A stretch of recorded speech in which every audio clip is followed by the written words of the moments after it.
I'm here with Krishna Jhangiani, who has spent the last few years battling a very rare heart condition and is now raising awareness about it. Welcome, Krishna, to the studio. It's great to have you here today. Yeah. So you were just 17. In fact, you had just turned 17 when you got diagnosed with dilated cardiomyopathy. Yeah. Can you tell us what that is and what it was like? I had gone into hospital several times when I was 16, but every time I went in, there was a misdiagnosis actually after I'd come back from a trip. And because there were so many misdiagnoses, my parents kept taking me back home. The only solution at the time was Panadols. The last time that I went home, I started coughing blood, my feet started swelling, and I just really wasn't able to walk more than 5 meters without feeling like I was going to faint. So actually, when I went back into hospital, they had told me that I had end-stage heart failure, and I was in the ICU for several days. I spent my birthday there, and they didn't have a clear diagnosis as to what I had. But dilated cardiomyopathy, in a sense, is a condition when your heart sort of becomes really flat and the muscles become really weak and they're not able to pump blood around your body. Okay, Yeah. I see.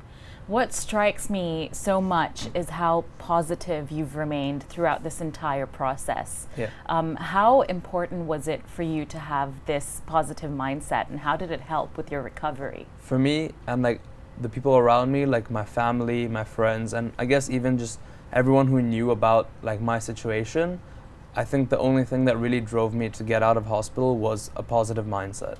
I felt like there were a lot of negative vibes at the beginning when I was in the hospital. Like, obviously the doctors have to ensure that I know the whole situation, and it was very likely that I wouldn't make it out.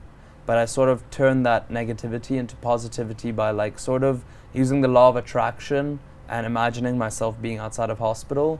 And I remember telling my family and everyone around me that the only way we're going to make it through this is if everyone has a positive mindset, so no crying anymore, nothing, and everyone just has to be really strong about it. And you actually started your own blog during your recovery process called Life at 15%. Yeah. What was the inspiration behind that, and behind the name especially? So actually, with my heart, there's something called an ejection fraction. So it's the rate at which your heart pumps blood around your body. So an average person will pump at around maybe 60 to 70%.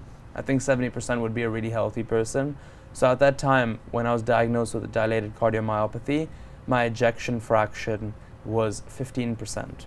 So it's a quarter of the normal human being. So hence like life at 15%. And actually like before going into hospital, like even, I could say even now, it's like I've never been a big reader or writer, but I just sort of felt that I had to do something in order to educate people about like my condition, because there was not so much education out there on the internet about it. There was obviously the medical aspect of it, but no one ever wrote about how their life was after being diagnosed with this medical condition. Right. And obviously as a patient, you want to know how you're going to be able to be like after you go through all these operations and all these medical treatments, you know? Yeah, and one of the more standout entries on your blog actually is the entry where you describe having your LVAD operation. Yeah. And you're actually wearing a backpack now, Yeah. which carries your LVAD wires. Yeah. Can you tell our viewers what that is and why you need to carry it around with you every day? So like a left ventricular assist device is essentially a mechanical heart.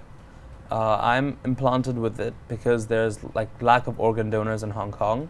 So in order to ensure that I can last until I get to my transplant, it's called bridged transplant therapy. It's basically inserted into my body and acts as sort of a replacement, but it works alongside my actual heart, and it helps me live like my day-to-day life. However, that being said, like I'm battery operated and there are limitations obviously. It's amazing how like technology has come so far, and then like I'm able to do all of this and like be perfectly normal. And I look back at myself like 3 years ago when I was in hospital, and I can't even imagine being in that situation today. In the 3 years that during your recovery process, you've gone on to beat the odds and do such incredible things. Some of those include giving motivational speeches, TED Talks, you've traveled the world, you've got a full scholarship to attend HKUST. How do you feel about all of this? Actually, like as I said before, is like I really like learned a lot about the law of attraction, And I sort of felt that after being in hospital, I learned that there's so much power with this idea, and I've sort of used it in a sense to turn my life into a more positive manner, and I've used it to achieve the things that I really want to achieve. So obviously getting into HKUST was a dream of mine, and like there were some bumps along the way, but I'm glad those happened because it just pushed me even more to actually get what I wanted, you know? And then getting out of hospital was something that I really wanted to achieve as well. And I used the power, like the law of attraction, you know, just to like help push me out. The reason why I do like motivational talks is because I want to educate people about these sort of ideas and the idea of having a positive mindset, because I don't feel like you have to go through as much as I've gone through in order to implement that in your life. I think that you just have to sort of like realize that all of this has so much power, and even if you just use it, if you've not been through that much, like it's gonna help you like advance in life. And one of the things that you're doing now is you're using your platform to raise awareness about organ donation. Yeah. Why is that so important to you? It's a really interesting story. So like when I was a kid, I always was really fascinated by the idea of organ donation. And I always told my parents, like I think maybe since I was like 8 or 9 years old, that I wanted to be an organ donor. At the time I didn't really understand what it was, but I always told my parents like I want to be an organ donor.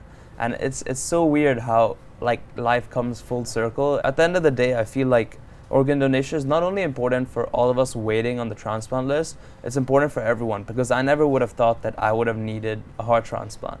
And what's next for you? So I have like 3 things. So obviously I want to like figure out my career. I'm working on a startup to do with my medical condition. The last thing is I want to go back to like blogging, and I obviously want to go back to doing a lot of more motivational talks. Wonderful. Yeah. Well, thank you so much for being here thank today. you for having me. Your story is so inspirational, and to so many teens out there as well. Thank you. It's been truly great. Good luck with everything. Thank you so much.